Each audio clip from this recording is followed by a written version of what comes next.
Bonjour, une petite vidéo avec une consigne assez classique où il faut déterminer l'équation d'une parallèle à une droite D passant par un point A. Et ce petit travail, je vous propose de le faire à 3 reprises. Donc à chaque fois ici, il faut trouver donc une équation de la droite delta qui est parallèle à une droite D et qui passe par un point A. Donc on nous a donné à chaque fois une équation de la droite D et les coordonnées du point A. Donc maintenant, je vous conseille d'appuyer sur pause. Avant de lire la suite de la vidéo, vous aurez une correction donc de cet exercice.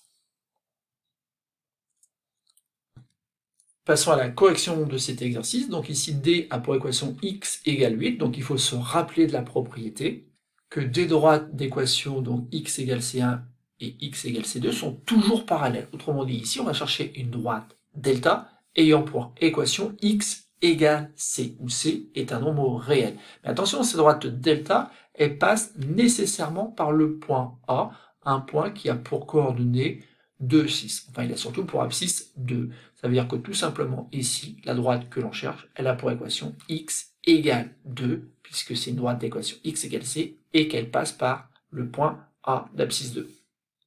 On en déduit que delta a pour équation réduite x égale 2. Donc dans ce cas-là, bien sûr, c'était très simple, puisqu'on cherchait tout simplement une droite qui était parallèle à l'axe des ordonnées. Passons maintenant au petit b. Cette fois-ci, donc, D a une équation réduite qui s'écrit y égale 5x moins 8. Donc, il faut se souvenir d'une autre propriété qui dit que de toute façon, donc, ça peut pas être x égale c, ça peut pas être une équation de cette forme-là, puisque, eh bien, dans ce cas-là, forcément, les droites D1 et D2 sont toujours séquentes. Donc, on ne cherche pas une équation ici, cette fois-ci, comme tout à l'heure, de la forme x égale c. On va plutôt chercher donc une équation de la forme y égale mx plus p, et on va même s'arranger pour que les droites soient parallèles, c'est-à-dire qu'en fait, que les deux droites doivent avoir le même coefficient directeur. Or, ici, le coefficient directeur pour la droite D, c'est tout simplement le nombre 5. Et donc, ici, on peut écrire que la droite delta a pour équation, donc, y égale 5x plus un nombre p qu'il va falloir déterminer. Et comment va-t-on faire pour déterminer ce nombre p? On va s'arranger pour que le point A appartienne donc à cette droite-là. Autrement dit, les coordonnées du point A doivent vérifier cette équation. Et donc on peut écrire que l'ordonnée du point A, c'est égal à 5 fois son abscisse, plus ce fameux nombre p qu'il faut trouver. Mais l'ordonnée du point A au petit b, on sait que c'est égal à 3. On sait aussi que donc son abscisse c'est moins 4, donc ça fait 5 multiplié par moins 4, plus ce nombre p. Donc ça y est, on a notre équation d'inconnu p. Il ne reste plus qu'à résoudre cette équation, donc ça fait 3 qui est égal donc à moins 20 plus le nombre p. Et ça, assez rapidement, on trouve que p est donc égal, si je rajoute 20 de chaque côté, à 3 plus 20, autrement dit à 23.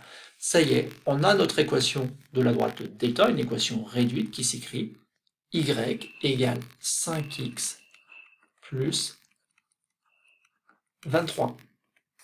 Passons maintenant au petit c. Un petit c qui ressemble au petit b, parce que là encore on a une équation de la forme mx plus p, sauf que ici le coefficient directeur maintenant c'est moins 3.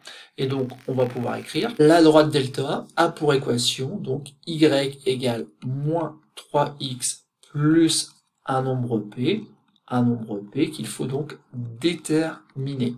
Et pour déterminer ce nombre p, on va utiliser le même raisonnement que tout à l'heure. On va dire que le point A, de coordonnées 4 moins 1, appartient à la droite delta.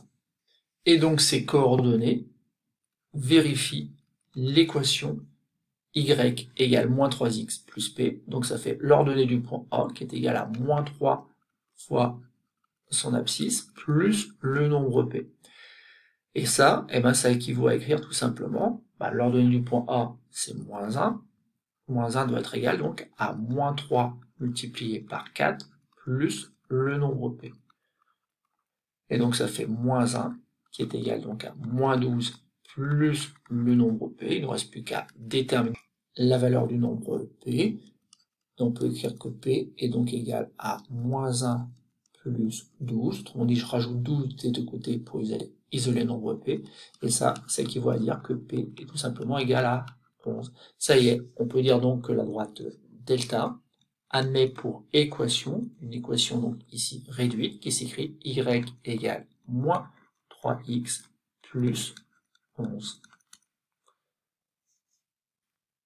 Et donc c'est terminé pour cette vidéo. Vous avez vu ici qu'on utilise tout le temps la même méthode. On regarde d'abord quelle est l'allure de l'équation réduite. Si c'est une équation de la forme x égale c, et ben pour avoir une droite parallèle, il faut obtenir donc une équation de la forme x égale c, mais il faut qu'elle passe par le point A. Sinon, on a une équation donc de la forme y égale mx plus p.